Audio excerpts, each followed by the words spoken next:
Once you came all the way from Bihar to study agriculture, and that too in MIT University, there must be lots of question in your mind कि मैं कहाँ जाऊँ, क्या पढूं, क्यों मैंने choose किया. And what about your college journey? Can you just explain in couple of lines, kind of? So if I would have to explain my college journey, and I would be fortunate enough, I was fortunate enough to read in that wonderful institute. So Amity Institute of Organic Agriculture was an incubator, to be honest. It was an incubator where the values, the ethics, the science of agriculture evolved into the strategies that I do make for the industry right now, for the ecosystem right now. So it is not just an institute, it is more than an institute, it is more than a college, it is more than a universities where young minds meet, professors like you guide us. And या it is very true कि वहाँ जाने से पहले बहुत सारे सवाल थे मेरे मस्तिष्क में। मैं बहुत सोच रहा था कि मैं दिल्ली जा रहा हूँ, नोएडा जा रहा हूँ, पता नहीं कैसी जर्नी होगी, कैसा माहौल होगा, कैसा परिवेश होगा।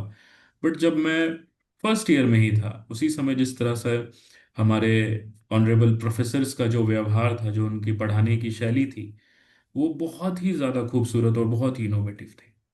तो शुरुआत से ही एक मन सा लग गया। It was a wonderful thing, I got attached. And वहाँ पे कभी ऐसा फील नहीं हुआ कि I am just the part of the agriculture institute. वहाँ पे क्रॉस डिपार्टमेंटल फंक्शंस, दूसरे डिपार्टमेंट्स के लिए काम करना, को करिकुलर एक्टिविटीज़ में पार्टिसिपेट करना। मैंने एमिटी रेडियो में बहुत टाइम तक काम किया। तो इन सारी Yes. चीज़ों से एक अच्छा एक्सपोजर मिला sir.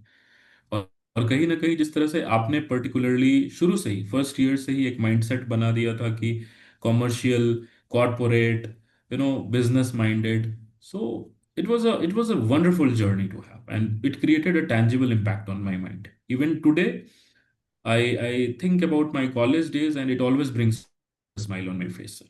Right. And I believe, Ravi, you have started one news article, newspaper kind of a thing, right? What is that?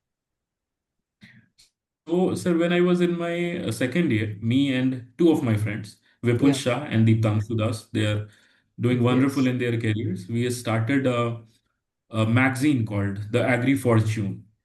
तो उस Right. मैगजीन का कॉन्सेप्ट ये सर, तो उस मैगजीन का कॉन्सेप्ट ये था कि वो हमने 3 महीने तक उसको प्रिंट किया और उसके बाद उसको हमने डिजिटली किया।